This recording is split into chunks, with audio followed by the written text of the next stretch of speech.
Good morning, friends and families, brothers and sisters in YouTube world. We have the pleasure and the honor of Scott Ritter being on the Real True Talk once again. Um, he's a former Marine intelligence officer who served as a chief inspector for the United Nations in Iraq, leading the search for Iraq's prescribed weapons of mass destructions. He has testified before the U.S. Congress, NATO, and the parliaments of several nations. And he's also the author of 9 books. And we just want to welcome Scott Ritter back to the Real True Talk. Thanks for having me. Yes, sir. We're gonna start with some questions that I came up with, and a couple of my friends came up with, and my wife, and then we're gonna answer questions from the YouTube. Okay. First, do you have any things to say first? First of all, do you have anything to say? No, I'm here to. I feel like I'm on the witness stand, so I'm ready to answer questions. well, the best testimonies are from the witnesses. So, sometimes. Sometimes. What are your thoughts on the report by CBS that the 101st Airborne has been deployed and is training near the Russian border in Ukraine? This is obvious provocation. Do you think that they will see any action, and why, in your opinion, is our country continuing to provoke war with Russia? Is it their intent to start a world war? I'll start by answering the last part of the question first. I don't believe it's the intent of the United States to start a world war. In fact, if you listen to the statement made by the president and other senior administration officials, the last thing they want is to have a force-on-force confrontation between the United States and NATO and Russia, because they understand that that could rapidly lead to an escalation that terminates a nuclear conflict, and that would be the end of the world. So they don't want that, but they're on a very dangerous balancing act because two things. One, they can't be seen as rolling over to what they have articulated as unprovoked Russian aggression in Ukraine. To simply stand aside and let Russia do what it wants in Ukraine is politically impossible for the United States and indeed its NATO allies, having spent so many years articulating Russia as the #1 threat and using that depiction of a threat as a justification for expanding NATO and building up military budgets, etc. I mean, now we come down to the crux of the problem. NATO. NATO is the problem. It was the expansion of NATO that's led to this conflict. And, NATO is a military alliance in search of a mission. You had a mission pre or post World War II of containing the Soviet Union, protecting Western Europe. But with the collapse of the Soviet Union, that mission went away. And NATO has been desperately trying to find relevance since that time. And that relevance is unfortunately manufactured by manufacturing a threat from Russia. Now, NATO is an inherently weak organization. Since the end of the Cold War, they've allowed their military infrastructure to degrade. They've gone from having some of the most combat capable units in the world to having units that are barracks queens. That's a gender affiliated term I probably shouldn't have used, but they spend a lot of time in the barracks, and they don't train. They haven't modernized their equipment. They haven't maintained any level of combat proficiency, and now they're confronted with a case where Russia has moved into Ukraine, and they're concerned that if they don't stand up, then they'll look weak, and people in NATO will start to question the viability of continuing NATO. So the United States feels that it had to step up. And it's done so by deploying the 82nd Airborne early on into Poland. And then this past July, they've deployed the 101st, a brigade of the 101st Airborne, 4,700 troops, into Romania. These are just presence. I mean, if you just think about it, I mean, anybody who knows anything about the military knows that while the esprit de corps of the 82nd Airborne is second to none, they consider themselves to be elite warriors because they strap on a parachute and jump out of perfectly good airplanes. But the bottom line is when they hit the ground, they're nothing but light infantry.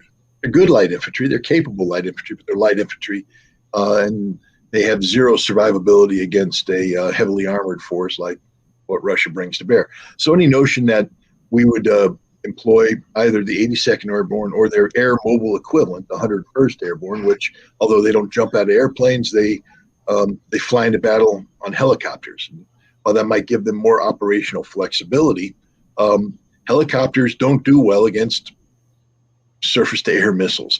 And Russia's got a lot of surface-to-air missiles. They have an integrated air defense system, and any effort to insert the 101st Airborne using helicopters into territory contested by Russia would be near suicidal.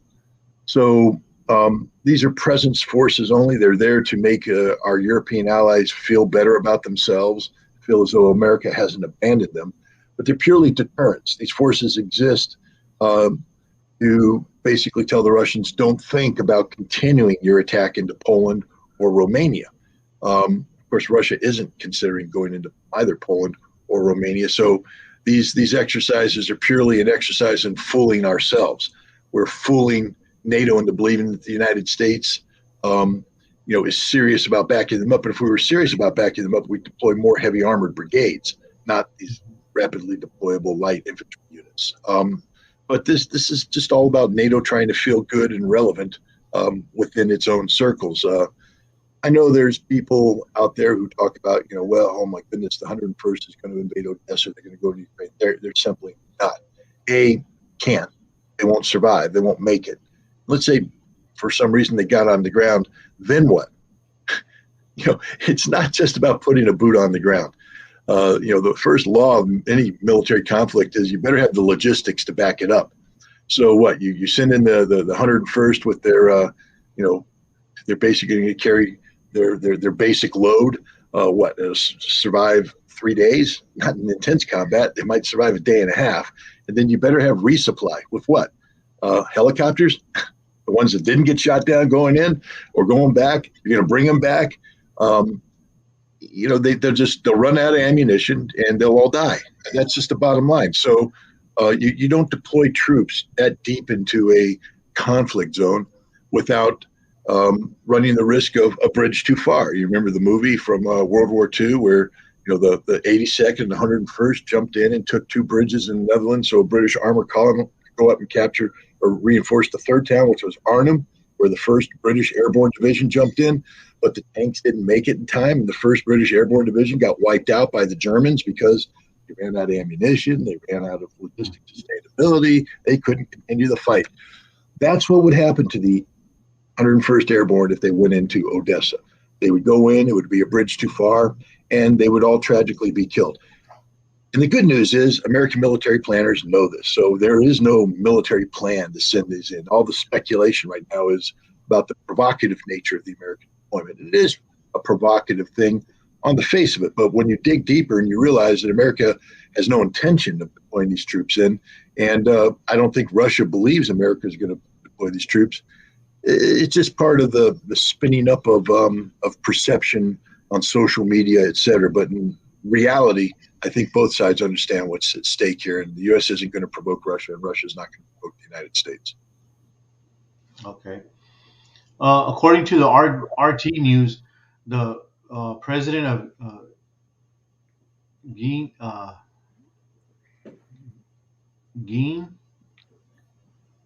I remember it, but I forgot how to pronounce it. It's Guinea.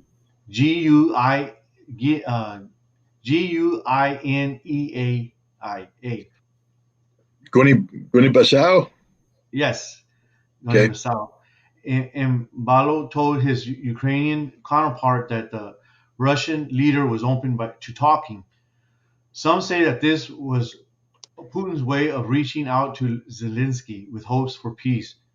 Hopes for peace talks, though Zelensky has said in the past that peace talks can begin only if Putin is not in power. Do you think there is a chance for peace here, or will Zelensky continue as long as America and its NATO allies continue to funnel money and weapons into the Ukrainian regime? Let's put it this way. The Russian president has never pushed aside the concept of peace negotiations. He's always been open to it. But we need to understand that peace negotiations aren't surrender negotiations. See, the West believes that we can only have negotiations with Putin when he's defeated. And then we negotiate the terms of his surrender. And Putin's willingness to engage in negotiations is the exact opposite. Negotiations will only be concluded in a manner favorable to Russia, meaning that Russia has achieved its stated objectives of the special military operation, which include denazification, demilitarization. And Russia said they haven't backed away from this one iota. So any negotiation must include, for instance, denazification. That's the elimination of Stepan Bandera-related ideology, all of the neo-Nazis, Azov, etc., eliminated from the Ukrainian scene. Alterations of the Ukrainian constitution to outlaw the ideology of Stepan Bandera, to terminate the clause right now that calls for joining NATO. Demilitarization means getting rid of all NATO influence from the Ukrainian military. Now that the Ukrainian military is a de facto proxy of NATO, it means getting rid of the Ukrainian military. So when Putin says, I'm open to negotiations, what he's really saying is, I'm open to listening to Zelensky surrender to me, because that's what's going to happen. I mean, Zelensky lives in a fantasy world where he thinks that somehow the Ukrainian military is going to evict the Russians and drive them out of the territories that Russia has taken control over, including Crimea. With all due respect to the Ukrainian president, the exact opposite is about to happen. Not only is Russia going to continue to control the territories that it has acquired, it will probably acquire additional territories to include Odessa in the south, Kharkiv in the north, Nikolaev, and Dnipropetrovsk in the center. That's just the reality of the situation. The longer Ukraine holds out and resists and fights, the more territory will be lost. This morning, the Russians struck a critical component of the Ukrainian electrical power grid. Ukrainians are about to go lights out forever. I mean, for the duration of this conflict, and that's the end of them. Their economy won't work. Their industry doesn't work. Nothing will work. The population will be demoralized. The military in the front. Remember, they're men primarily who have wives, daughters, sisters, mothers back in the rear who are suffering, and and they're going to be suffering at the front line as well. This conflict is all over except for the dying. There's going to be a lot of people dying between now and the time this conflict ends. But this conflict will end with a negotiation, but it'll be the kind of negotiation that takes place when you have an absolute victor and a totally defeated enemy. It's called unconditional surrender. And that's what's going to happen, especially if Zelensky continues to play along with the game that the West has put in, that is that Ukraine fights to the last Ukrainian. Russia's willing. I mean, Russia doesn't want to. Russia would like to end this thing now. But Russia's not going to give up that which it has fought for, not going to give up the objectives. Russia's not going to lose. And so anybody who thinks a negotiation is that Putin saying I'm open to negotiation means that, oh, I'm a little nervous that my military is not doing well, therefore I need a negotiated settlement on it. No, the negotiation is he says it every time, because basically the Russian position is we'd like to end this war, we'd like a peaceful outcome, but it's not going to end on terms other than that which are going to be dictated by Russia. Right. Okay. The United States is preparing to deploy up to 6 nuclear-capable B-52 bombers to northern Australia. It is reported that Washington is planning to build dedicated facilities for the giant aircraft at Tyndall Air Base, south of Darwin. How significant is this as far as escalating to a possible war with China? Will this deter China at all, or will it make things worse than they already are? There's no deterring China, especially, I mean, what are we deterring them from? The invasion of Taiwan? It's going to happen because of us, not because of China. China was looking for a peaceful resolution to the issue of Taiwan. China and the entire world views Taiwan as part of one China. It's not an independent nation, and yet we've been carrying out relations recently, typified by the recent visit of Speaker of the House Nancy Pelosi, where we are treating Taiwan as a de facto independent nation, as a military ally. Um, and we've seen reports coming out from the CIA and others that say that the Chinese goal of acquiring Taiwan by 2027 has been accelerated. Initially, they said, well, maybe by 2024. Now, some people are saying maybe as early as this fall or early next year. But the bottom line is China will do what China needs to do to ensure that Taiwan is never independent, that Taiwan becomes an integral part of one China. You said, well, that's very un-American. No, we have the one China policy. We bought into that. We just didn't want, and nobody wants, China to invade Taiwan. The idea was that over time, the Taiwanese and the Chinese might be able to reach some sort of political accommodation, along the lines of what China's already offered, which is, one nation, two systems.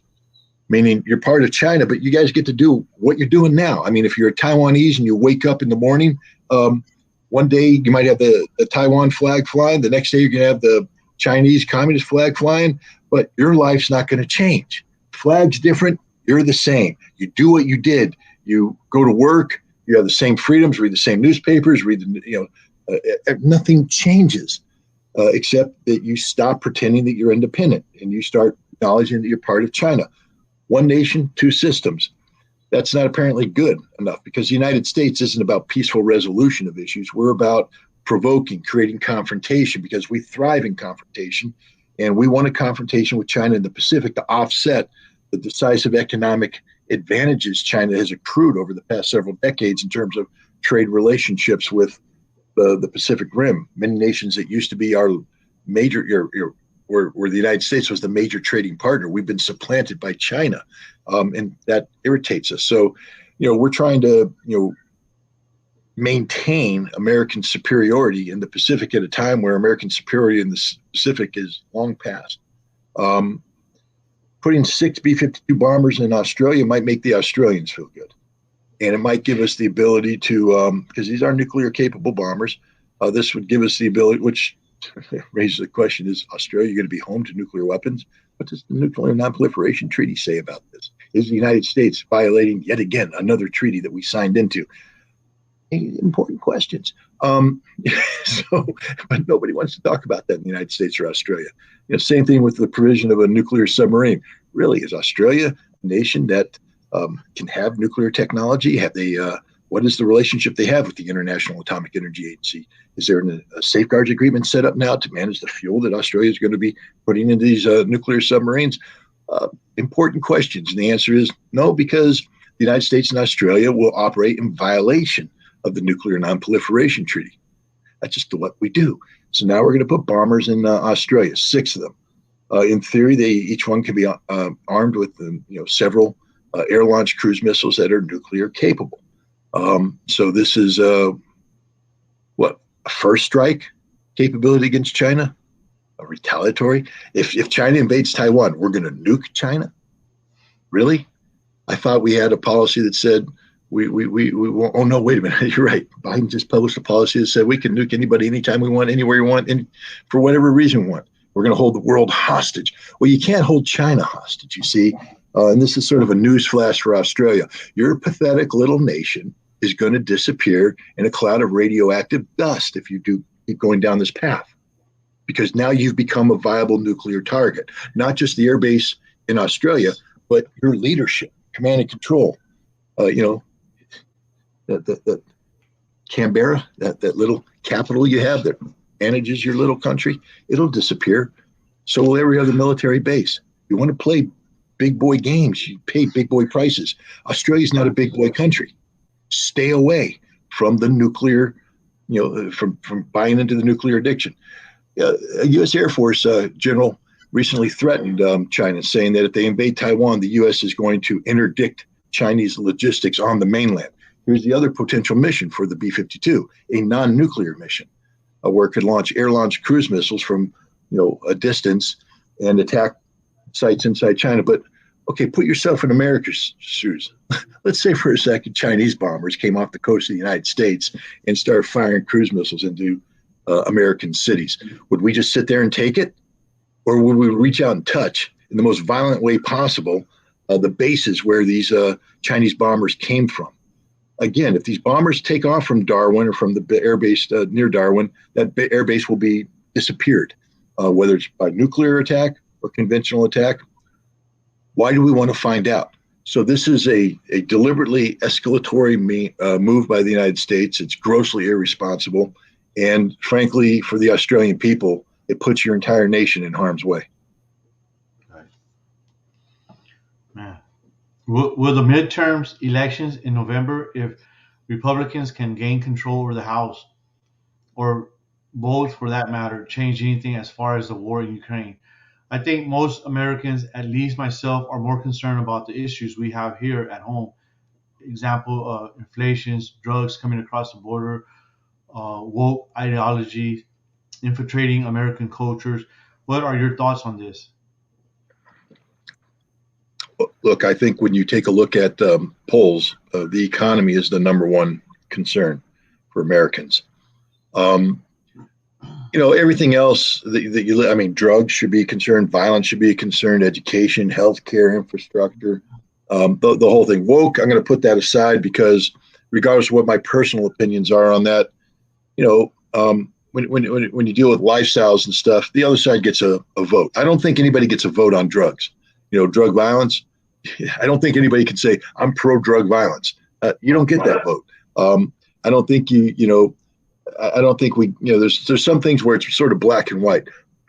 Woke is gray. Doesn't matter where my position is on it. I think you could probably tell, but I think, we have to respect that there are viable differences of opinions, and we should respect them, and they need to have a voice, and the American people as a collective need to decide those issues. And that's done through the electoral process by electing people to higher office who will consider these things within the framework of the Constitution, which provides rights that cannot be abridged by Congress. So, we live in interesting times, but the economy is the number one thing that bothers people.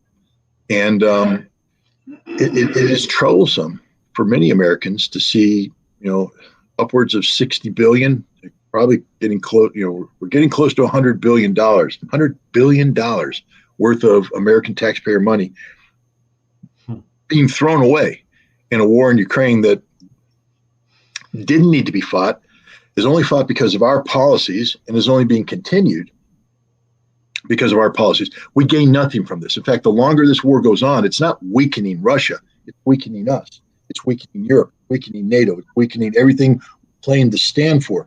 We can't win this conflict. All we can do is kill more Ukrainians, which we're doing, and then squander American taxpayer money, which we're doing. And then what? Let's say for a second when Russia wins, because pro tip to all Americans, Russia's going to win this war. When they win, what do we do now? Having put down such a heavy hand on winning this thing, we now lost. What do we have to do? We have to build up our military forces in Europe to withstand the Soviet horde coming across the border. How much money is that going to cost? I mean, and we have to do it meaningfully. We can't do it, halfway, which means not one division, not two divisions, not three. We're going to have to put a couple corps worth of military equipment on the ground. We're talking hundreds of billions, if not trillions of dollars. You ready to spend that, America? I don't think so. That's why we're having this election. That's why the Democrats are going to be pushed out, because of the economy. The problem is the American public is also has been deeply propagandized about Russia, being anti-Russia. I mean, we just had this representative from Maryland, Jeremy Raskin, I think his last name is, makes some of the. I mean, I don't want to get in. I got to be careful what I say, but here's a Jewish guy, okay, who knows what the Holocaust was, who knows what happened to Jews when people talked about we need to eliminate a certain race, a certain class of people, an ethnicity, a religion. And I thought the Jewish people and the world have come in to embrace the concept of never again can this happen. And yet he just came out and said that because the Russians are Orthodox Christians and they believe in traditional values, they must be destroyed at any cost. What? Really? This is a Jew saying that people should be destroyed because of their religious values? This man's insane. And yet he isn't being hounded out of Congress. There's not a horde of people surrounding his house saying, get out of here. There's too many Democrats who go, yeah, we sign up with that belief. We believe it. And there's too many Republicans going, yeah, we too. We don't really want to say because Raskin's a Democrat. We don't want to be seen as agreeing with the Democrat. But yeah, we don't like Russia either. We don't like Russia either. That's the thing. People keep saying we don't like Russia, but they don't know anything about Russia. They don't know what they're going against. I'd love to have Raskin right here, right now, third screen up there, say, hey, what about traditional Christian values in Russia bothers you so much that you want to destroy them? No, he couldn't answer that question. He didn't blather. Because that's what he does for a living. He blathers. But this is where we stand. The American public has been brainwashed, actively brainwashed to hate everything about Russia to the point that we allow a Jew, and I don't mean that derisively, I'm saying he's Jewish, to allow a Jew to stand up and say it's okay to target people for destruction because of their religion. Think about that. It's just crazy.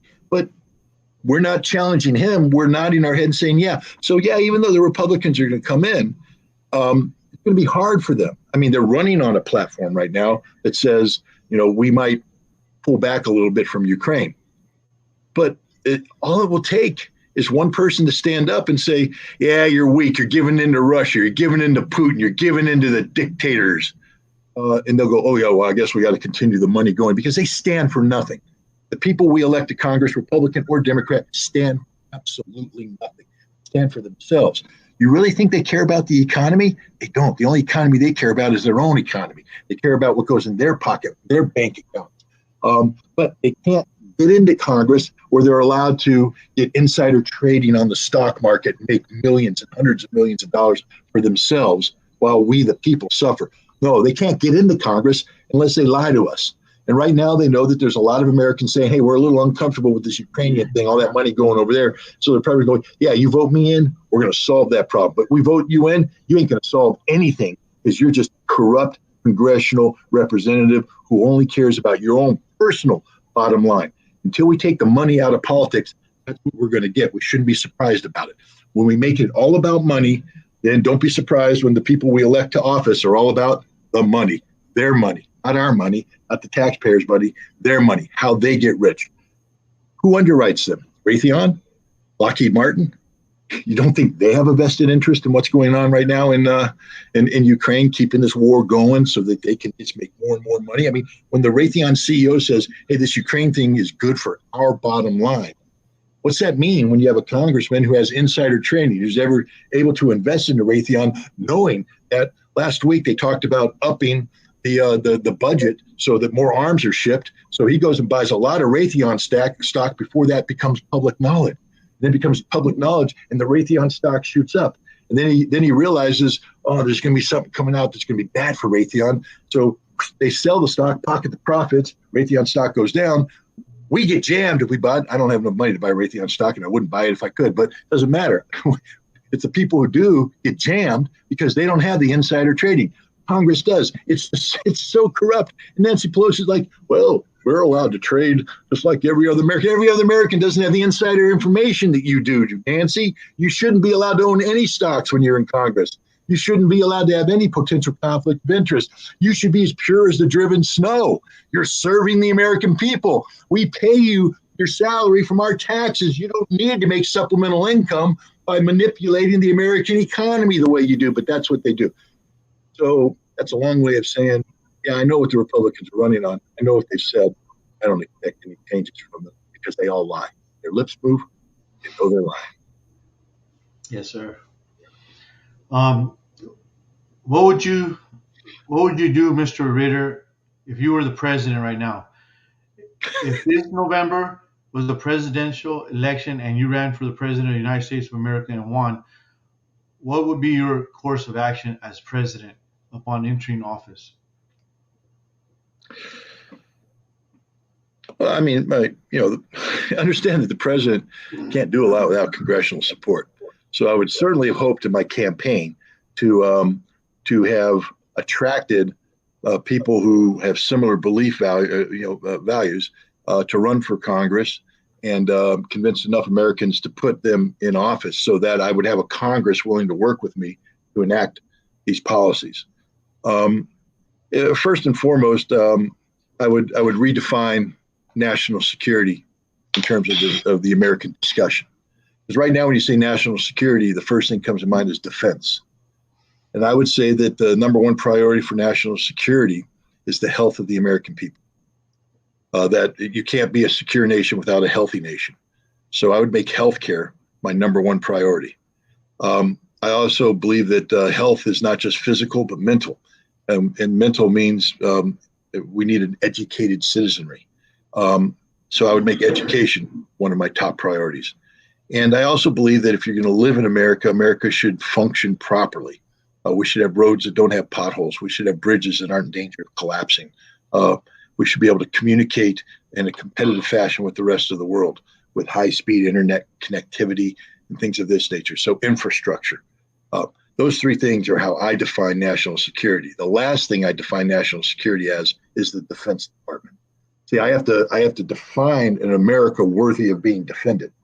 I have to create an America that's worth defending. It's not worth putting all your money into a military to defend this collapsing structure. No, I'm sorry. Fix America, then defend America. Now, that means that I'm going to be diverting a tremendous amount of resources from the military. I believe in a strong military, but I don't believe in a military that has to be capable of fighting everybody everywhere at once.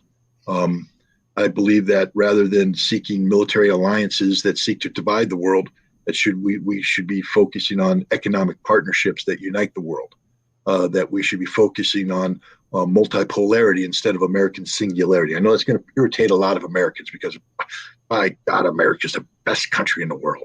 God made us here, and we're here to lead the world, and the world has to do what we want. Well, wake up. The world doesn't believe in that. Doesn't. Why don't we just say, hey, we're a good country. We're capable of doing good things, and we're going to work with the world to do good things. But there might be cases where the world doesn't want to look like us, sound like us, talk like us. You know, not everybody wants to be a duck. They might want to be a goose. Or they might want to be something else because they are something else. American democracy doesn't work here at home. So why are we trying to export it abroad as the greatest thing since sliced bread? Let's fix it here. Let's make it work here. And let's help them figure out what's going to work for them based upon their needs, their values, their ideals, their history, their culture. That's how I would interact with the world as a responsible member of the world. But, you know, and look, I believe in the theory. You mess with me, you die. I mean, it's just that easy. You roll over for nobody. And as an American president, I would never apologize to anybody. You mess with me in a way that threatens the people I'm trying to help, my country, I'll kill you. And it ain't going to be a fair fight. I don't believe in a fair fight. I don't believe we walk into a room, we each pick up a 6-inch knife blade and go at it. You pick up the knife, I'm blowing you away with a damn bazooka. Boom, no chance at all. The fight ain't even going to start. You're in the room waiting for me to come in. I drop the building. There is no fair fight. You die when you mess with America. That's the way. And so I would build a military capable of doing that. But then I wouldn't interact with the world saying, hey, fight. I would interact with the world the exact opposite, saying, you know, I'm here to be a responsible member of the community. I'm here to work with you to come up with the right laws for all of us, the rules that apply to all. This rules-based international order that Joe Biden and everybody is promoting, it's not a rules-based international order. It's simply a scam that America runs to dominate the world. And this scam has to end. We have to get rid of the rules-based international order and come up with a law-based international order, one where the law applies to everybody, including ourselves. I mean, what hypocrites we are to pretend that we can enforce the law for everybody. We can do anything we damn well want because we're Americans. Well, the world is fed up with that approach. America has more credibility if we actually hold ourselves accountable to the same laws that we hold other people to accountable. Why? Because then we are truly setting a model. It's like my parent, it's like a parent. I'm not going to say my parents because people, oh, your parents did that. No. I mean, a parent running around, don't smoke. Don't smoke, it's bad for you. Where's that other pack of cigarette? Or, don't drink. What is that? Is that a good example? No. A good example is don't smoke. I don't smoke, look at my health. I don't drink, look at my health. So don't drink. But, America's running around telling people what to do while we're doing it. You must abide with the treaty. We break every treaty we sign. We are the least honorable nation in the world. when it comes to compliance with treaties. Don't invade other nations. Oh, okay, Iraq. I'm sorry. Go on to others. Look, America. So as a president, I would put the number one priority the American people. But in order to make the American people prosperous, I have to have, as part of this number one priority, better relations with the world that are defined by productive, cooperative engagement, and not America dictating solutions to the world with the tip of a bayonet. So a lot of money would be going out of the military. I'm sorry. Lockheed Martin, learn to make better stuff that doesn't involve killing people. Now, but I would also say that if I'm going to have this military, there has to be a good defense industry. Because one of the key aspects of a military, you can't have a president talk stuff that doesn't have something to back it up. So if I'm going to say it ain't going to be a fair fight, that means I have to have the weapons capable of doing that. Now, I would also strongly encourage no nuclear war. I would be working toward a zero nuclear war. I would immediately do what Biden promised but didn't do, which is have a sole purpose statement. The only purpose of American nuclear weapons is deterrence, and we are deterring anybody from using nuclear weapons against us. So if you attack us with nuclear weapons, we will respond in kind. That's what our nuclear arsenal is. I would do away with any of this notion of preemptive strike and all that stuff. Don't hold the world hostage to American nuclear power. And once we have a sole purpose, then we have to say, okay, if that's our purpose, take a look at the threats and say, let's reconfigure our nuclear arsenal so that that's what we do. We have a retaliatory capability, not a first strike capability. So I would get rid of low yield nuclear weapons and all this crap. I would just basically say, you hit me, remember, there ain't a fair fight. If you hit me, your nation disappears. That's my law. You hit me with a nuclear weapon, your nation disappears. Okay, so don't hit me with a nuclear weapon. And now that we both agree that we don't want to use nuclear weapons, why don't we talk about getting rid of them? Because it makes no sense. If I have a shotgun tied up so it's against your head with a string on the trigger, and you have a shotgun so it's tied up against my head with a string on the trigger, okay, we both agree not to pull the trigger. Why don't we just get rid of the damn shotgun? Instead of sitting there waiting for each other to blow each other up, why don't we just get rid of the shotgun and learn to live that way? So I'd be pursuing a meaningful arms control, leading to zero, global zero, and things of that nature. It's just how we interact with the world. And I'll also tell you this, there will be dividends. There will be dividends. The world's tired of America sanctioning them. No more sanctions. I don't believe in sanctions. I believe in free trade. The world, is tired of us telling them what to do. I rather than going in and saying, I want to do business with your country, but before that, you have to adhere to what I believe in. So I'm going to tell you about your abortion policy. I'm going to tell you about your education policy. I'm going to tell you about everything. I'm going to tell you how to run your country before we do business. No. I come in, I go, I want to do business with you. And what you do in your country, your business. I mean, maybe if you're slaughtering people, I don't want to do business with you anymore. Okay, but that's me not wanting to do business. I can't tell the rest of the world not to do business with you. But we have to learn how to be good neighbors, but moral neighbors. A good neighbor minds their own business, but also sets an example by the way they live. And that's what we should be doing. Fix our problems here at home. You know how you get more people to sort of support America? When they land at JFK Airport and they don't see a cesspool. When they land at JFK Airport and they have a smooth transition out of the terminal into public transportation that takes them through a pristine city into this shining example of American modernity. Instead they get a taxi that hits some potholes as they go down the road and divert road traffic. This honk, come in and they're told, oh, it's night. You can run into the hotel because you get mugged if you stay out too late. Really? That's how we want to show America to the world, but that's what the world sees. Any airport they land in. So let's fix that. And that would what I'd be doing. I'd be a one-term president because I'd piss everybody off and they'd kick me out. But that's it. And then here's another one. It says, what do your contacts in the military or government, if any, say about our current situation? I don't have that many contacts in the government or the military anymore. A lot of people walked away from because of Iraq. I do have friends who aren't in the military anymore, people who were my peer group. We stay in contact. I will say that my stance on Russia is not a popular stance. I can say that safely. But our friendship is greater than any disagreement we might have on policy. They have their positions. I have my positions. And we are, but we operate on the principle of the best way to work through disagreements is through polite discussion, debate, and dialogue. I mean, one of my oldest friends and I have heated exchanges via email. My wife has read them and said, "My God, you're going to threaten our friendship." I said, "Don't you understand what our friendship is based on?" I mean, when I first met him, we were in the Soviet Union, and it was during the election where George H.W. Bush was going up against Michael Dukakis. And he, of course, was a Dukakis supporter, and I was a Bush supporter. And we would sit in the cafeteria in the Soviet Union and have these debates. Yeah, son of a Dukakis is a wimp. Bush is a dangerous criminal. Dukakis is a wimp. And the Russians were like, man, those guys hate each other. And everybody's like, no, they're best friends.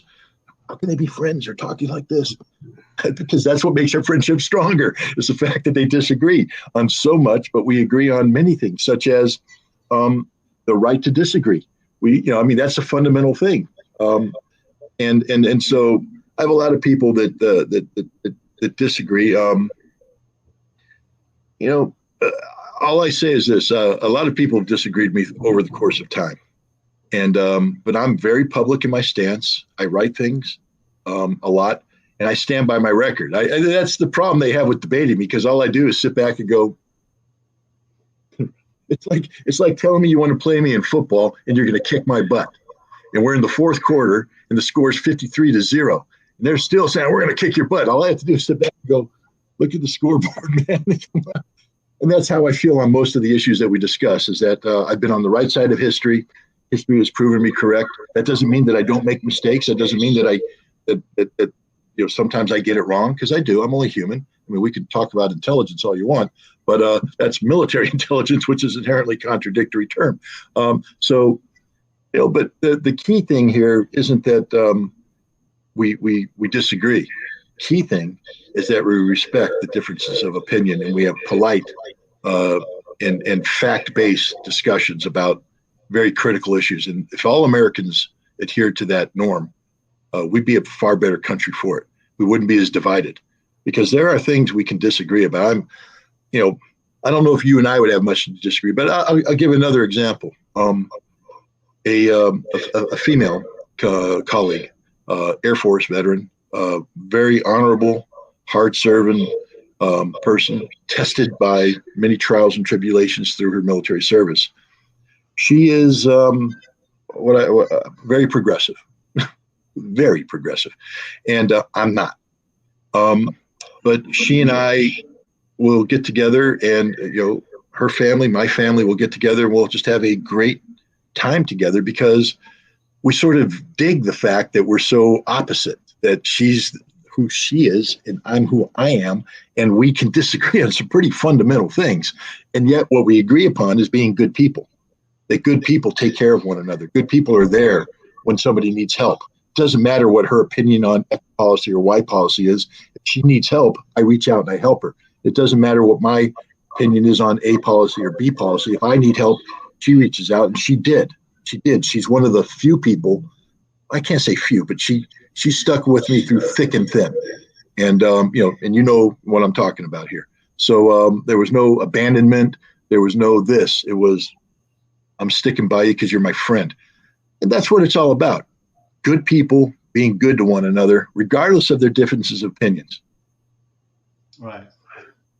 Mike Adams from, I don't know if you've heard of Natural News, is always talking about white hats in the government, military who are against everything in current administration, is promoting and are working behind the scenes to turn things around.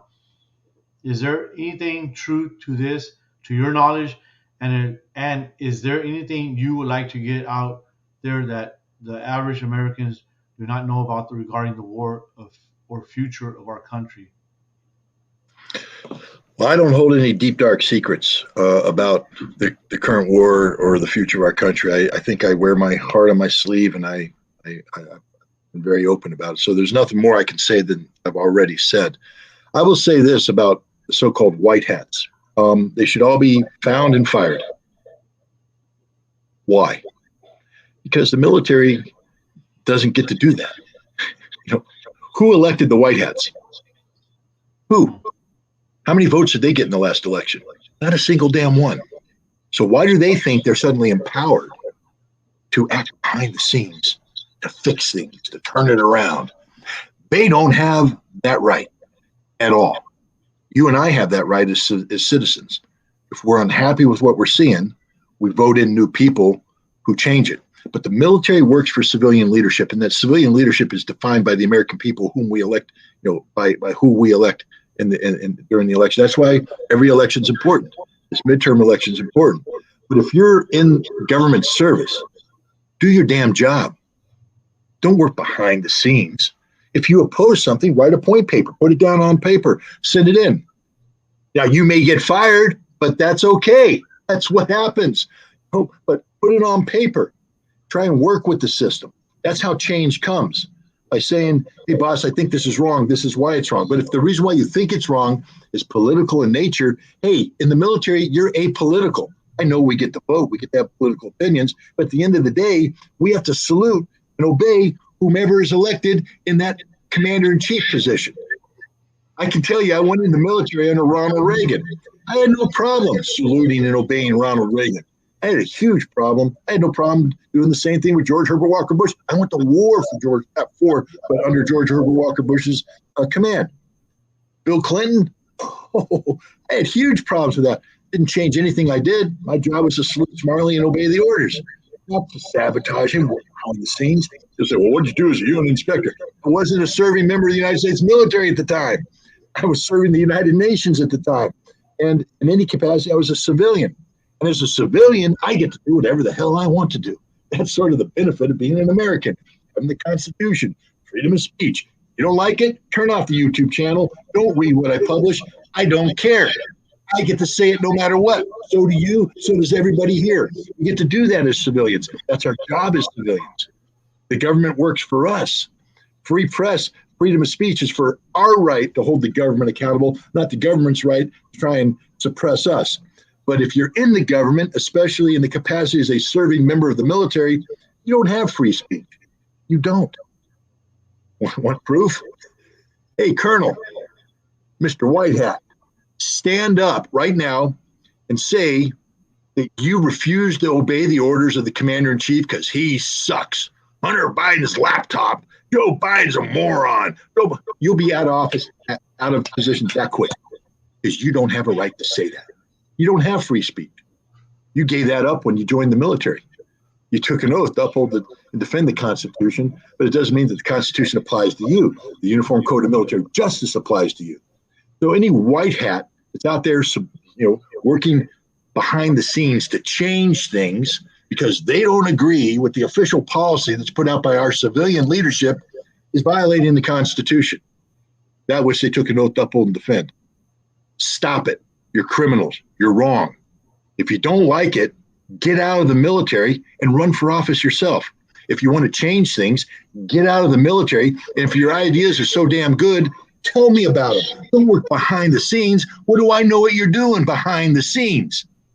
Be honest about it. Transparency. That's what democracy is about. If you're unhappy, leave the military, run for office, tell me why I should vote for you. And if I agree, I'll vote for you. So now you can change things the way they should be changed. By law, through Congress, through our civilian leadership. But any military member who's putting on his so-called white hat and working behind the scenes is undermining the very principles he claims or she claims to stand for, that are principles enshrined in the Constitution, which specifically prohibit that very thing that they're doing. Right. A Ukraine journalist, along with multiple sources, say that a false flag dirty bomb attack is being planned, and Russia has evidence of this false flag. The narrative being that this attack will, be planned by someone from Belarus using a disguised Russian Iskander missile to be detonated over Chernobyl and blamed on Russia and Belarus. Yeah. This in fact will be a Ukrainian Tonka-U missile disguised Tochka, ooh, yeah. to U.S. U missile disguised as a military or as a Russian missile and shot down by Kyiv air defense systems and shown via Western media to influence the West to war against Russia. Is there any truth to this? And what are your thoughts? Do you know of any intel or news about this false flag being planned by the West and against Russia and Belarus?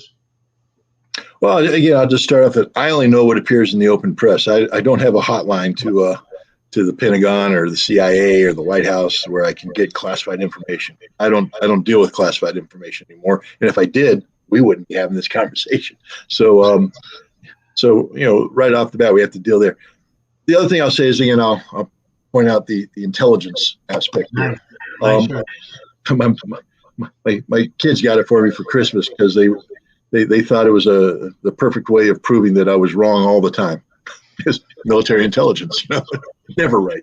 But the fact is, having worked in the intelligence business for some time, I'm pretty good at deconstructing claims made by governments because I know how arguments are put together. I know when they say X, Y, and Z, that tends to give away sources. So when I hear the Russian case that's been put in there, there's some very specific aspects of it. Let's start with one, that this has been ordered by the presidency. That implies that there is somebody privy to the internal discussions within the Zelensky circle. That's a human agent. So somebody who's there. Now, I would imagine that the Ukrainians are pretty good at their security. So I don't think, first of all, the Russians wouldn't tell us something if they had somebody sitting right next to Zelensky, because sources and methods, because there's smart people like me in the Russian service going, or in any of the Ukrainian service, or even the CIA going, the Russians said that. But that information only came from a meeting where there are 5 people there. And now they go in with 5 people, they find the idiot that passed the intelligence and they shoot him. And the Russians don't want that because they want to continue to get that intelligence stream. So it implies it's a human that's several times removed from the inner circle. And what that means is they're only getting fragmentary information. And what's important about that is they might get a hint of intent or of something that was discussed, but they don't know what the final outcome was. And that's important to know. And then the other thing, they talked about specific industries that were involved, establishments that were involved in this, that were going to be talking about producing the object itself, et cetera, et cetera. Again, the specificity of this is such that probably there were telephone calls intercepted where people were talking about, hey, if we wanted to do this, how could we do it? What would we need? Well, I'd need this and that. Well, where would you get it? Well, I need to work with this people here. And they create this map of enterprises and stuff that could be doing something like this. Now I put on my Scott Ritter hat as a former intelligence guy, and I'm receiving this information. I'm going, okay, fragmentary, incomplete intercepts, because you never get the whole conversation. This doesn't work that way. Very rarely. Boom, boom, boom. Boss, it looks like we might have a dirty bomb thing. So I write it up, I send it up my chain, and my boss goes, I think that's important too. Put their own comments on it, up the chain, until somebody decides we got to brief the president about this. And so now an intelligence officer comes in and briefs Putin about this, and Putin has to say, well, what am I going to do about this? And the answer is we have to preempt it diplomatically. So we're going to release certain aspects of this. I'm sure there's things that the Russians know that they didn't tell the world because of, again, protecting sources and methods. But they put up a statement and they release it, and they have Shoigu, the defense minister, call his counterparts to say, hey, we're concerned about this intelligence stream we're getting. We want to notify you that we won't tolerate this. There will be consequences for this. And we'd also like you to put whatever pressure you can on the Ukrainian government to make sure this never happens. And even though the West has come out and said this is all propaganda, the Russians are doing, I can guarantee you that Lloyd Austin stood up straight when he got the call from Shoigu, not because he subordinated to him, because he was serious. Ministers of defense don't call each other for trivial matters. They call each other about life and death issues. this is a life and death issue where Russia was putting the world on notice that they won't tolerate any false flag from Ukraine. So it was serious, and I think it had its intended effect. I think while publicly they're denying it, I think privately phone calls were made, and the Zelensky government, and we're not doing this. We're not doing this. And you know what? I believe them. You see, because a lot of intelligence that you get aren't about completed concepts. They're about things that are being considered. Imagine, for instance, you're Zelensky, and you're looking at Russia mobilizing. Russia just hit your power grid. NATO's starting to get a little cold feet. There's not any more weapons to give you. Instead of giving you 200 tanks, they're giving you 3 tanks. Things like that. And you're like, if this continues, we're going to lose. We need more assistance, but how do I get them to give me more assistance? So he has a brainstorming session about how do we get the Europeans to jump on board. And in that brainstorming session, somebody might have said, why don't we do a false flag?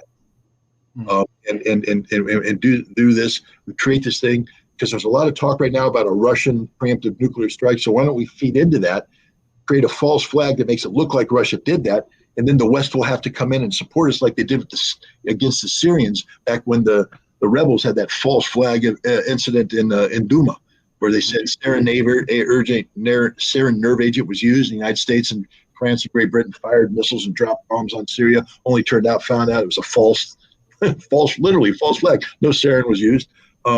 So that's what they want to do. So I think the idea was developed. I think it was shot down by the presidency, either before the Russians made the phone call or after, but I don't think there's any threat of this. Let me tell you why. Because let's start with what the Russians are saying. The idea is to fire a Tochka-U missile, which is a unique category missile only the Ukrainians have right now. The Russians used to have it. They've retired it. The Belarusians have some, but they're being replaced by Iskander's more modern version of that missile. They're going to fire a Tochka-U with a radiological device on there. They call it a dirty bomb, but the idea of this radiological device is it's going to be intercepted by Ukrainian air defense, and then it's going to blow up.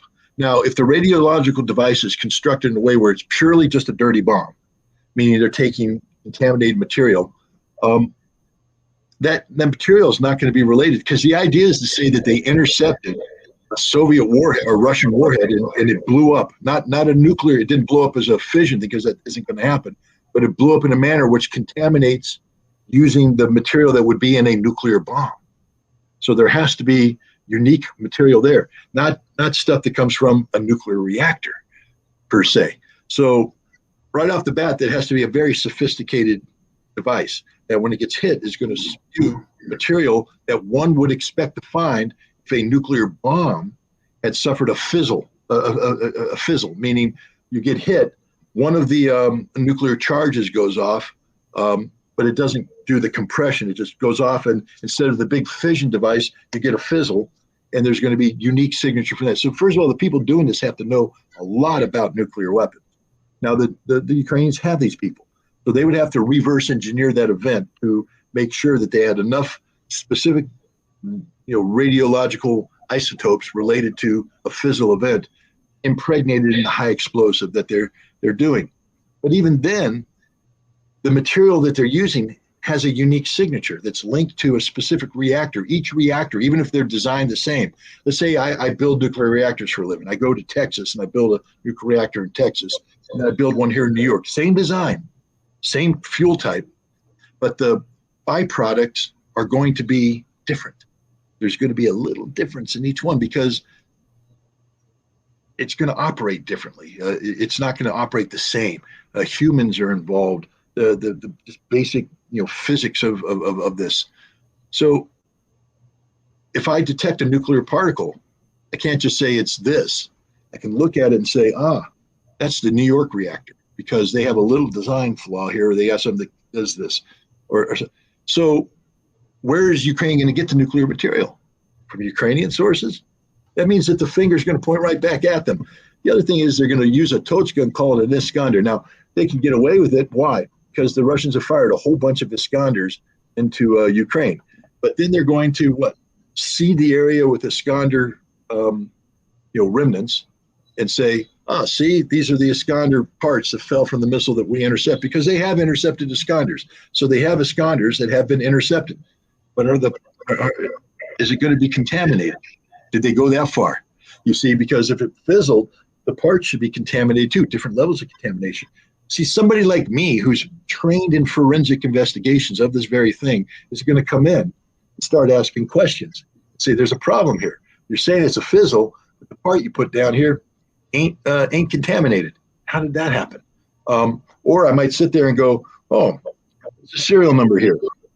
Well, gosh, hey, Russia, this is your serial number.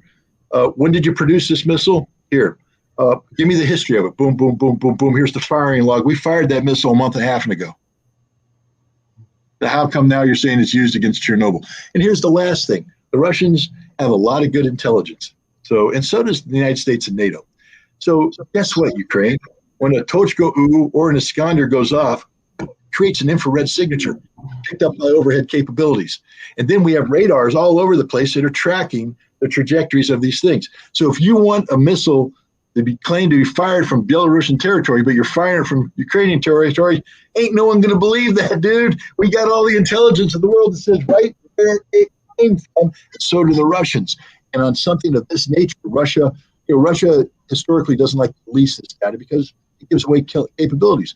But on something like this, Russia would definitely release this data and say, it was fired from Belarus, here's the flight plan, here's the missile that intercepted it, it's a Tochka-U, boom, that's what happened. And then, the United States and NATO would have to look at their stuff and yeah, we got the exact same radar track, we got the exact same infrared signature. The Ukrainians are lying. Do we want to go to nuclear war over a Ukrainian lie? And the answer is no.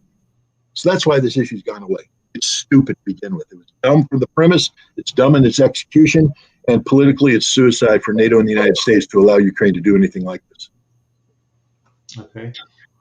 Fake news media here in the U.S. and Western nations are not telling Americans the truth about this war in Ukraine.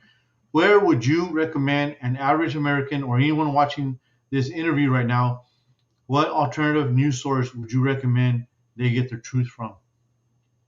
Besides your channel. Me, baby. No, I don't. I was being a little facetious there. No.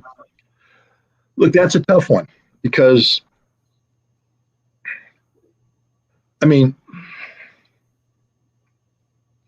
there's no single source out there that I could say this is 100% reliable.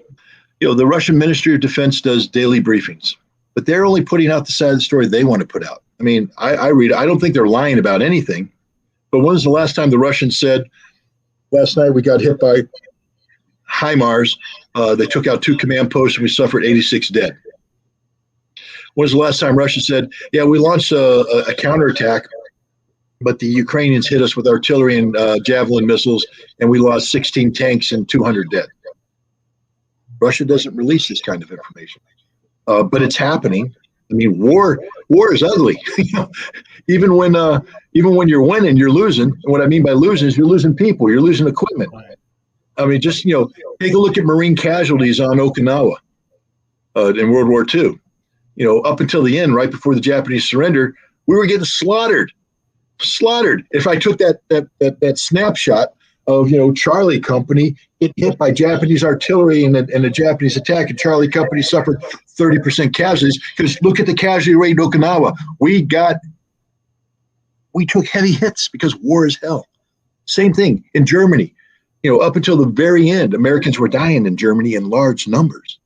If you take a snapshot of that, you'd say, oh my God, America's losing the war. No, we're not. But war's ugly business. And so, you can't just look at the casualty figures and say, I know what's going on, because you got to combine everything together. This is what I try to do. We both know I've been wrong on some things. Okay, I accept that. But it's not because I want to be wrong. I'm trying to be right. But you collect the data that you can get, and it's imperfect data. It's incomplete data. Can't believe what the Ukrainians are saying. I can't believe what NATO's saying. I can't believe what Russia's saying. I can't believe what anybody's saying.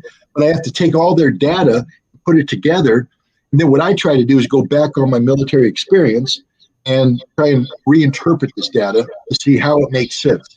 Because everybody can't be winning and everybody can't be losing.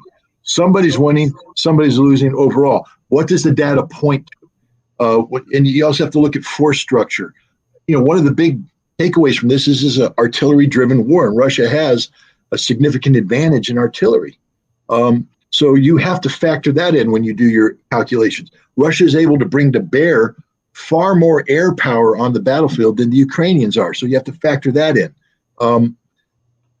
The Ukrainians can offset some of this with American-provided intelligence that links up to HIMARS that allows, very precise, kill shots. So it's not like all the, Russian multiple launch rocket systems where 400 missile rockets get sent and 16 hit their targets. When HIMARS fires, if the rocket makes it in, it probably hits its target. So they fire 12. Let's say 6 get through, 6 targets hit.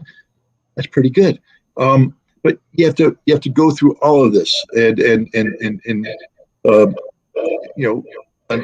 assess it. What I would say is there's no single source that I would rely on.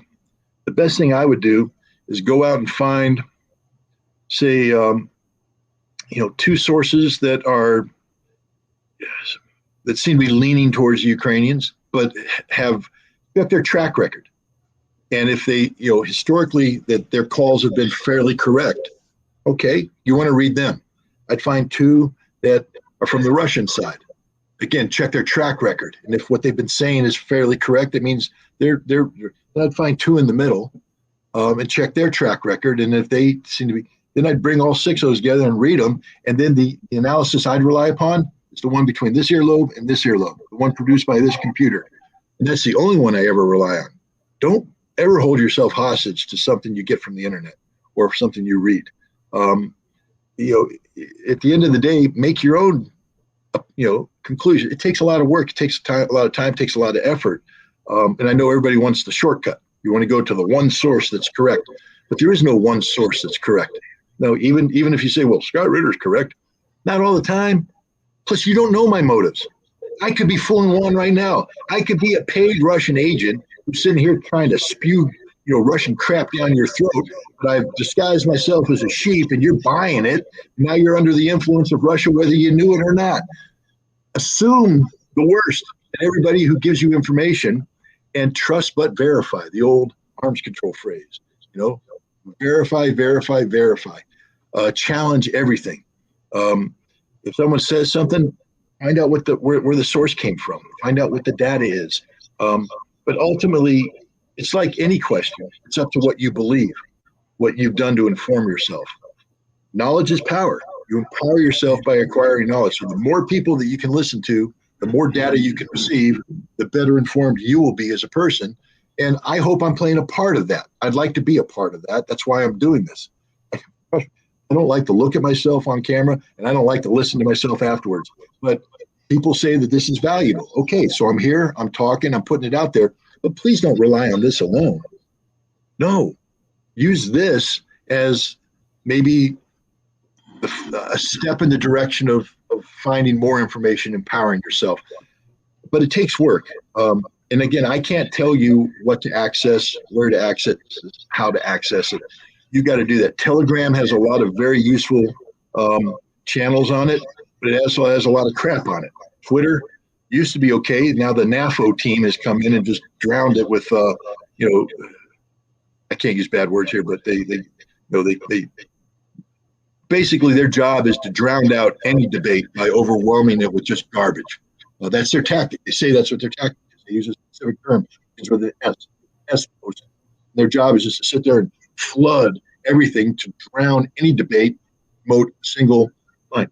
So Twitter is becoming sort of useless. Telegram needs to be discerning. You have to be careful what you buy into. Then there's other people out there. The Duran is a podcast that does a very good job. I would say that anything that I'm on when I do it with you or anything else could be listened to, but don't rely on it totally. Just listen to it, balance it. There's just lots of platforms out there that try to do something similar to what we're trying to do here today. So if you have the time, listen to as many as you can, and then empower yourself with your own point of view. Okay. Can you talk about the U.S. sending upgraded B-61 12 12 airdrop gravity bomb systems originally slated for next spring that is now planned for this December. The B-61 bomb is a family of bombs. There have been several iterations of it. But basically, we have a certain number. That number is classified, but it's between 60 and 120. In Europe, at a number of bases, that number is classified, but it's between, say, 3 and 5. And these are the bombs that we use and that we've provide to NATO. See, NATO has a lot of non-nuclear nations in there, but they need assurance in terms of the nuclear umbrella that if Russia or Soviet Union in the past would go to war, then America just wouldn't abandon them. So they want to buy into the nuclear enterprise. So we provide the bombs, and they have specific aircraft and air crew that are trained to deliver these bombs. And in time of war, the United States would release these bombs to these NATO aircraft, and they would use these bombs as part of NATO's nuclear deterrent. So it gives everybody a buy-in to that. Each bomb has different capabilities. The older bombs were crude. They just were large, multi-megaton bombs designed to flatten everything. Since then, our nuclear postures become more agile, I'll say, meaning that we're going away from just purely nuking the hell out of everybody to maybe we can do a limited nuclear strike, or we can do this, that, and the other. So we have, there was a series of B-61 bombs that had dial-in yieldage, so that we weren't limited to just a big bomb that we could say, here's the target. Maybe we don't want to hit it with 100 megatons. It's too big, but we don't hit it with the multi-megatons. Maybe we want to dial it down to 100 kilotons. Ooh. It's still going to kill everybody, but so we dial it in. Then we have bombs that have to penetrate. You see, right now we have bombs that if they hit a reinforced thing, they hit it with pressure, but maybe the pressure isn't enough to collapse the structure. So we want a bomb that has a penetration capability, so it can penetrate in before it detonates underground. So that's a different kind of B-61 bomb.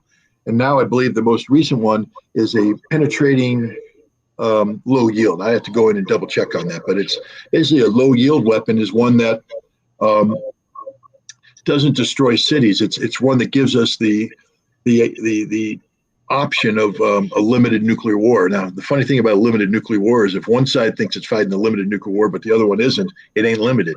And Russia doesn't fight limited nuclear wars, but we're fooling ourselves by building this weapon that we now have the ability to have some flexibility in terms of our nuclear posture, where we can drop this advanced B-61 bomb in a manner which has a low yield, limited result, and we can say, you guys don't want to nuke us because we'll nuke you back and destroy you, but we're going to get away with this because it's too small for you to really care about it. Russia's doctrine is if you use a nuke against them, they take out the world. But the danger here is not just that this weapon is being produced and considered, but it's being accelerated. Its deployment is being accelerated, which now means that NATO is going to have additional flexibility into the self-delusional approach of potential for limited nuclear conflict. There can be no nuclear conflict. I mean, that's just the bottom line. So this weapon is one of the more dangerous weapons in the world, not because of its destructive potential as an individual weapon, but because it leads people to believe they can get away with using a nuclear weapon without suffering consequences. But you will always suffer the consequences of nuclear weapons usage. There is no such thing as a limited nuclear war. And if you use a nuclear weapon of any size against Russia, they will hit you with everything they got. Okay. This is my last question on my questions, and then I would like to take a couple more on YouTube. So sure. This is the last one that I have written down. Is Russia and Britain on the brink of war due to Russia's allegation that the British Navy not only orchestrated and coordinated, but actually penetrated the attacks on the Nord Stream pipeline, and also that the British were complicit, possibly the M16 in bombing of the Crimea Bridge? Well, I don't know about MI6 and the Crimea Bridge. I don't have enough information about that. I will say this, that the Nord Stream 2 apparently is based upon Russia gaining access to the iPhone cloud, backdoor access. And they have all the communications between Liz Truss, the former prime minister, and the world, including one where she apparently texted to Anthony Blinken right after Nord Stream was hit, "It's done," meaning Britain did it. That's big. That's a big deal. Because it's not so much that Britain attacked Russia. Britain attacked Germany. Britain attacked Europe. I mean, it's just Europe should be just outraged about this. It shut off Russian gas, but it was a $12 billion pipeline funded by, 49% interest coming out of Europe. It's Germany's lifeline, and they just shut it down. And the fact that she's communicating to Blinken means that there was collusion there, that the United States was aware of the plan, supported the plan, was awaiting feedback, when the plan was implemented. The other thing you didn't mention, though, is the attack on the U.S. On the Russian Navy in Sevastopol, the drone attack, the underwater drones that appear to have come out of Odessa and followed a shipping lane that had been negotiated with the United Nations, Ukraine, Russia, and Turkey to be demilitarized, so that food shipment be brought out of Odessa and brought to the world, which is starving. But these drones followed this path and then deviated and went and struck the Russian fleet. So the Russians have terminated their participation in that food agreement, which is problematic for many people who need that food. But the other thing is the Russians reverse engineered the debris, and it appears the British were involved in this as well. So Britain is attacking not just international pipelines, they're attacking Russian ships. They are literally, I mean, if this happened to America, I can guarantee you we'd be dropping bombs right now, because that's an act of war. But Russia understands that Great Britain the United Kingdom is part of NATO, and that this would be an Article 5 thing. So they're not going to do that. But they've already struck back. They blew up an office in Odessa where the British apparently had a naval liaison detachment. I don't know if there's any casualties there. But I will say this: the Russians, they're not going to let. They know that Britain did this, and there will be a price to be paid. I don't know what that price is going to be. I don't know when Russia is going to exact that price. But you don't get away with this kind of stuff scot-free. There will be hell to pay. It will be done in a way that doesn't trigger Article 5.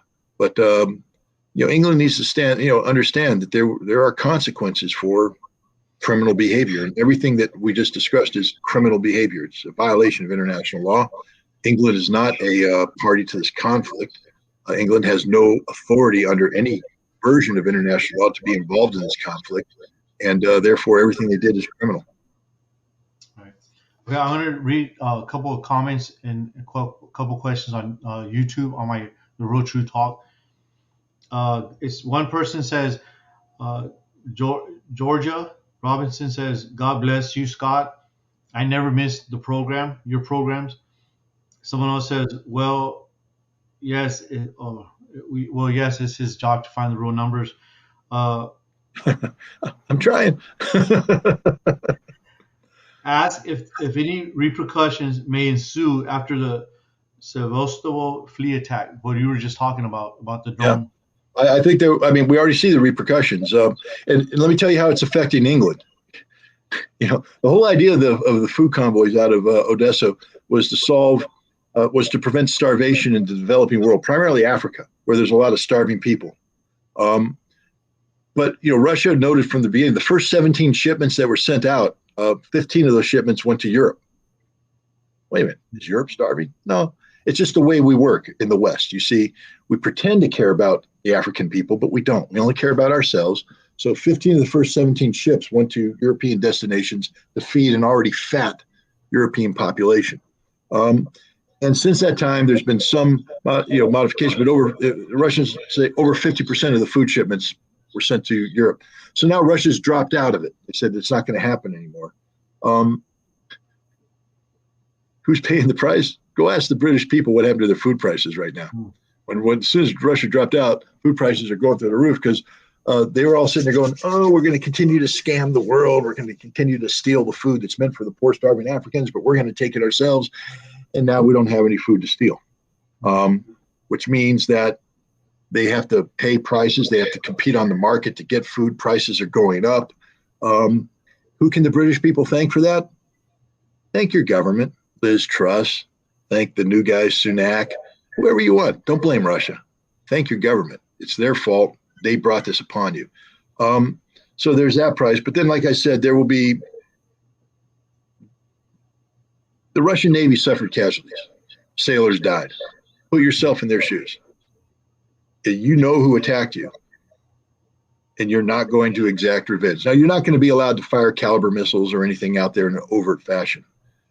But the Russian Navy has a long memory, and they have very capable troops. And somewhere, someplace, the British are going to suffer some losses. And that's going to be in revenge for what they did in Sevastopol, and revenge for what they did against the Nord Stream pipeline. So get ready for it, England. You can thank your government, too, because some of the boys that currently serve you today, honorable men, are going to die. And they're going to die because of what your government has done. All right. Joe Koo says, ask Scott what is his favorite Dylan song or album is. Favorite Dylan song or album? Well, there's so many. Blood on the Tracks has to be perhaps my favorite album, just because I listened to a lot in college. So, when you do things repetitively, it's there. I have a lot of favorite songs, but one of my best is from that album. Lily Rosemary and the Jack of Hearts is just a classic song. If you listen to it, the lyrics jump out. It's telling a story. It's a great story. But, there's also, he's just done so many good ones. One of my favorite songs of his is not just the song, but when it was played. He did a concert in Japan, and he sang, oh gosh, where A Hard Rain's Gonna Fall. And it was done with an orchestra backup and all that, but just the way that orchestra plays, the lyrics and all that, I just think that song hits me because it's one of the classic anti-war songs. If you listen to it, it just rips your heart out. And it's a good song that way. But again, there's just so much music. There's songs that make you happy. There's songs that make you think. Songs that entertain you. Hurricane is a great song about racial injustice here in America. But we could go on. Dylan he's great. There's a reason why he won the Nobel Prize for literature. It's because he's a poet. He's not just a songwriter. He's a poet, and his lyrics they speak on. You may not like his voice. His voice is unique, but when you combine his voice with his with the lyrics, it's overwhelmingly powerful. Desolation Row. It's just, again, a killer song. Okay. This guy, Alex, his name is Alex. He says, could you ask him what his opinion is about the updated U.S. military doctrines, especially regarding using nukes? I think you talked about that about Biden. Yeah, the Biden administration just put out what they call the National Security Strategy of the United States, the 2022 vision. I actually wrote an article on it this morning that hopefully we'll post on Consortium News. So you're welcome to read that when it comes out. But again, one of the things is that Biden promised in campaigning that he would have this statement on sole use. And it's not there. We're holding the world hostage to nuclear blackmail. The other thing is the way, you asked me a question about what I would do as president. Well, one thing I wouldn't do as president is publish a document like this. This is an insult to the world. If you read this document, it talks about the superiority of America, the superiority of the American way, superiority of American democracy, and the fact that the world must rally around us as the only option against the autocratic threats of Russia and China. Now, I'm not here to defend Russia and China. They can do that. That's not my job. What I can say, though, is that if you don't respect the fact, when people keep saying the world is against Russia's invasion of Ukraine, pull up a map of the world and color in the nations that are against Russia's invasion of Ukraine. And you'll find out that our definition of the world is actually very small. It's the United States, Canada, NATO, Japan.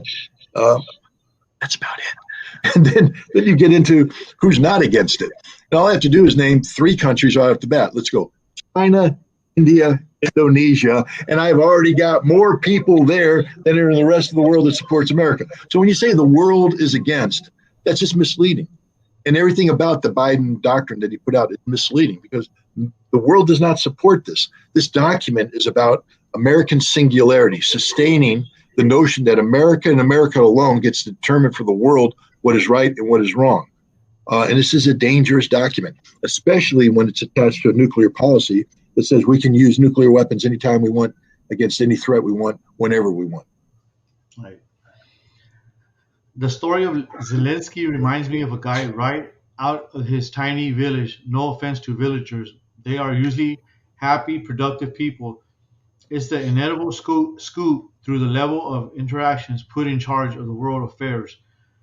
Um, it's it's it's like his mood swings, hatred, contempt, or sense of vengeance should be all resonated globally, especially in other countries where his power should not match that of an ordinary citizen, let alone a national level temporary decision maker to be replaced with another one. This guy is simply interfering with the international affairs, including both other states and other uh, receptive citizens in very destructive and demanding fashion. It's as if the world owes him for being a fool to go to war with neighboring superpower. He went from a comedian to a sad joke. I guess it was just a comment. Well, I'll make first of all, I totally agree with the sentiment, and I agree with that statement. It's bad. But let's think about Zelensky for a second. You say he's a comedian. The irony about Zelensky is this: he made his name. I mean, he was already a popular comedian in Ukraine, but he made his reputation in a show called Servant of the People. And I'm not here to promote Zelensky's economic well-being. It's a pretty good show. It's a funny show. And what makes the show amazing is that he was everyman. He was basically a school teacher who got caught on video by one of his students going off against corruption. And then they posted that video on the internet, and then it went viral and suddenly became a superstar, and he got elevated to be the president of Ukraine. And okay, so he's a man, but then he spends his entire term fighting corruption. And what made the show resonate with the average Ukrainian citizen is that the corruption is real. I mean, it would be if we had a show here in America and we're talking about crime fighting, but it had nothing to do with reality. What makes a crime fighting show real is that anybody who watches it looks at the crime being fought and goes, that's real. That's my neighborhood. That's bad. I'm watching this because I'm entertained. So now they're watching this comedy of this president fighting corruption, and it resonates for every Ukrainian because the corruption is real at every level. No matter, I mean, the thing about the show is everybody's corrupt. Everybody's corrupt. That's the reality of Ukraine, the most corrupt nation on the planet. So now we have Zelensky, who's the president in real life, not on TV, of the most corrupt country on the planet. And what does he do? He becomes as corrupt. I mean, this is a sad state of affairs. They thought they were voting for the president. It's like Americans voting for Martin Sheen because of what they saw on West Wing. I don't know anything about Martin Sheen as a person or a human, but I can tell you right now, he played a character on TV. That's not him. The character isn't Martin Sheen. I don't know how Martin Sheen would act as president. We now know how Zelensky acts, and he's not capable of the job. He's not up to the task. He's failing, and therefore, when you're that weak as a political leader, you're susceptible to being used by different powers and different special interests. And in Ukraine, every special interest is corrupt, which means you're being used by the very corruption people elected you to oppose. I feel bad for Zelensky because he's totally out of his depth in this situation. And the end result is a global tragedy that resonates not just regionally, but around the world. And it's a tragedy for the Ukrainian people. They're suffering. Hundreds of thousands are going to die. And their country is being destroyed. There will never be a Ukraine. The people that voted for Zelensky have a vision of what Ukraine was. That country will never again exist, physically, economically, politically. It's all because you put a comedian in office. So he went from acting to a higher stage of acting. Good point. Can I steal that Um, one? Because I'm going to. uh, let's see. Ask Scott what he thinks about the prospect of NATO nuclear weapons being put in Finland. No. First of all, NATO nuclear weapons will never be put in Finland. NATO doesn't have any nuclear weapons. America has nuclear weapons. And the nuclear policy of NATO, NATO is a consensus-driven organization. Finland is not a member of NATO yet, and they probably never will be because Turkey opposes it. But even if they were, all of NATO would have to agree that Finland now gets to house nuclear weapons. And all it takes is one NATO member saying, no, I'm uncomfortable with that. So the talk right now is that Finland, the rumor is Finland's changing, it's passing legislation which will allow nuclear weapons to be stored on its soil, and that the United States would buy these weapons unilaterally. No, it's not going to happen. The United States, if the United States did that, entered into a unilateral agreement with Finland, then what is the NATO nuclear umbrella? It's meaningless. NATO won't support that. I think this is, I have to go back and check the source, whether or not there's really legislation. I would doubt the Finns would do that. If the Finns are doing that, I would doubt it would be being done with. See, I don't think the Finns would do that without America telling you, yeah, we're going to work with you on this one.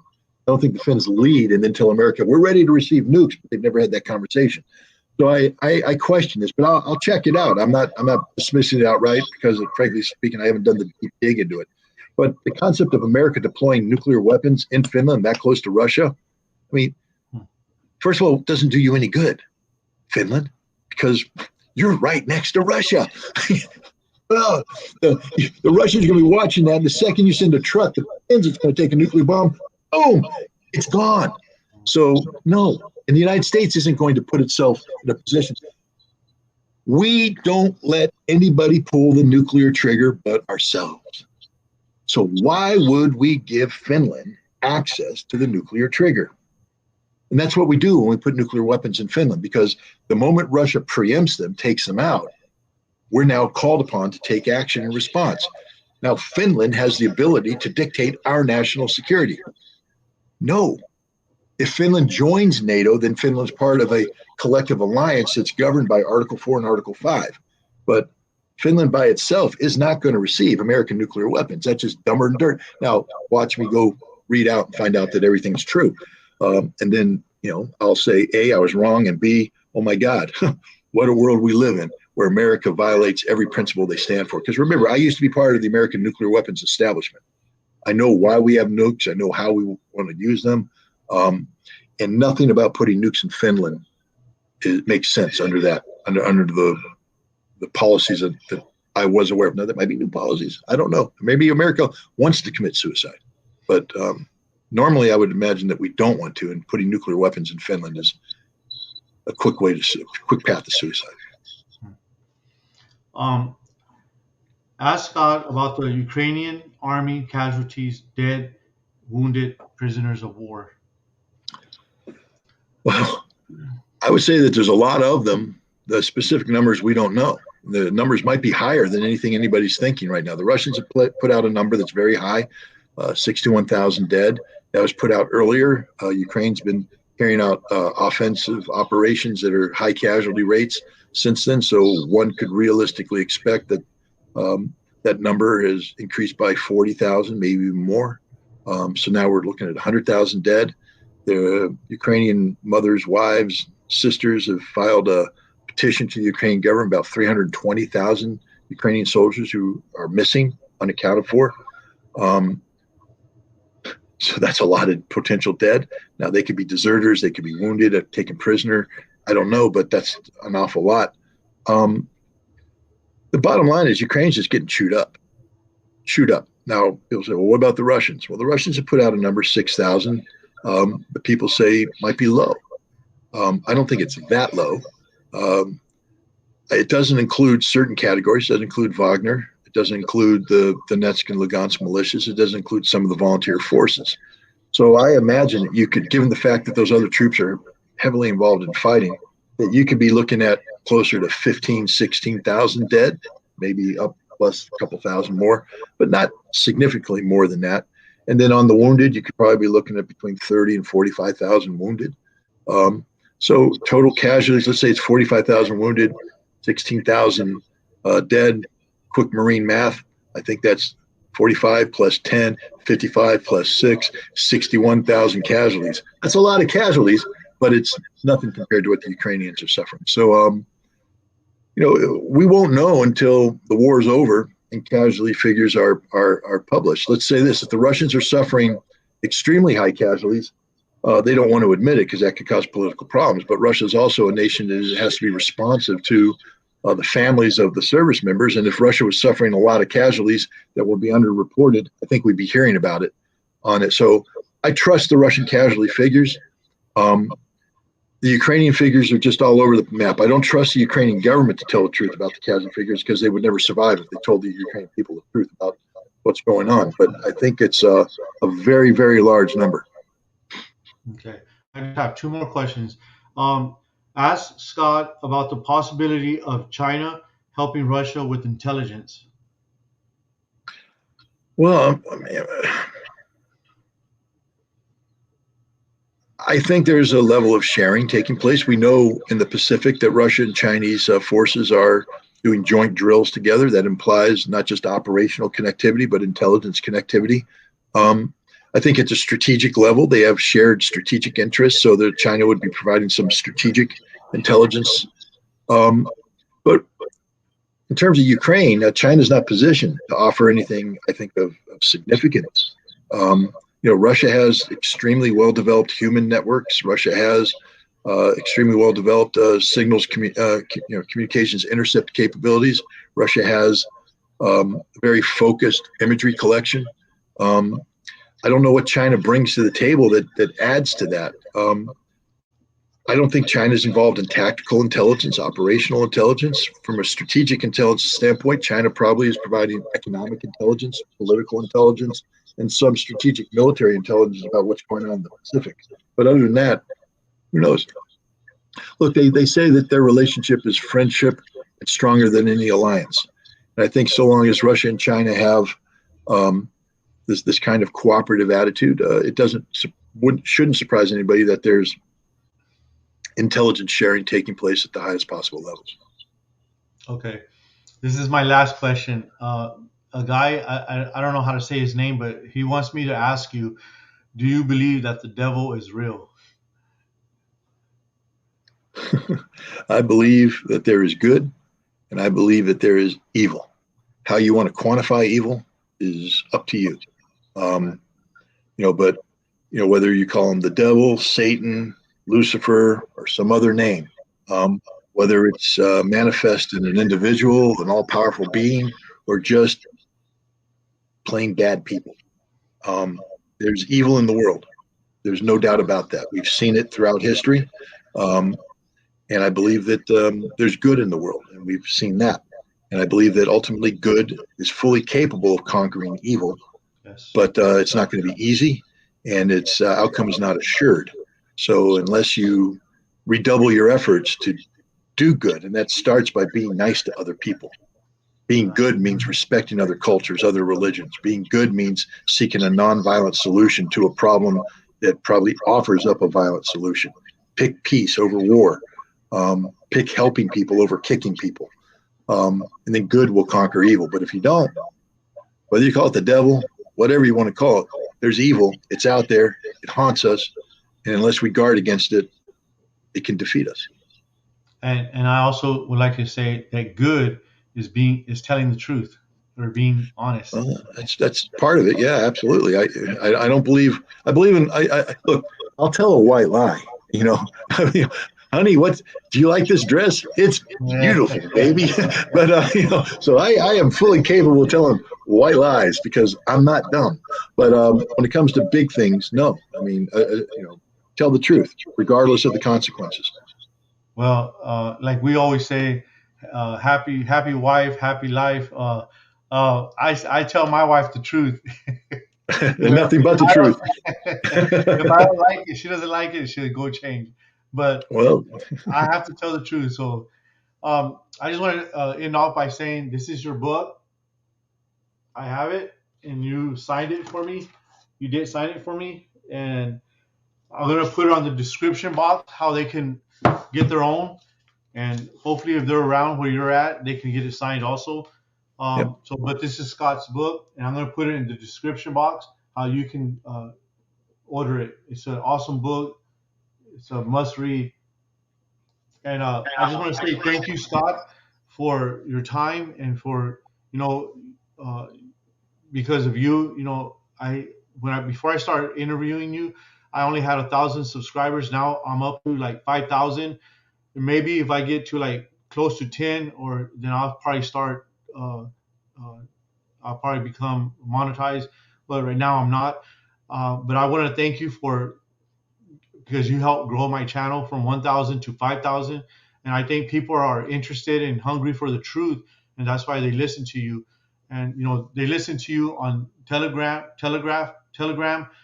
Scott Ritter Telegram, and then they come here and they listen. And I just thank you for all you do for us, the truth tellers, and I just wanted to say thank you. And I want to encourage everybody to order your book. And thank you so much for being here with us at the Real True Talk. And hopefully we do this again next month. I don't like to ask all the time because I know you're very busy and you have a lot of things going on. And hey, Juan, Marines help Marines. Anytime you want to talk, let me know. I'm here to help you out. Yes, sir. Simplify. I appreciate you, Scott. Okay. Thanks, Juan. Have a great day. Thanks for having me. Thank you for answering all our questions.